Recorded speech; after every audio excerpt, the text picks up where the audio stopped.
চতুর শিয়াল ও বোকা বাঘ। একদিন এক বাঘ গভীর জঙ্গলে শিকার খুঁজছিল।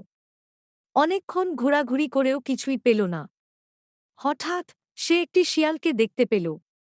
বাঘটি ভাবল, এই শিয়ালটাকে খেয়েই আজকের মতো পেট ভরাই। শিয়ালটি বুঝতে পারল যে বাঘ তাকে ধরতে চাইছে। সে বুদ্ধি করে বলল, ওহো বাঘ মামা, তুমি কি জানো আমি এই জঙ্গলের রাজা? বাঘ হেসে বলল, তুই রাজা? এটা আবার কেমন কথা? শিয়াল জবাব দিল, বিশ্বাস না হলে চলো, সবাইকে জিজ্ঞেস করে দেখি। বাঘ রাজি হল। শিয়াল তাকে নিয়ে জঙ্গলের পথে হাঁটতে লাগল।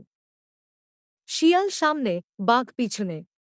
পথে যেই পশুদের দেখা পেল, তারা সবাই বাঘে ভয় পেয়ে পালিয়ে গেল। বাঘ ভাবল, আরে, সত্যিই তো, সবাই ওকে দেখে ভয় পাচ্ছে। তাহলে শিয়াল বোধহয় সত্যিই রাজা।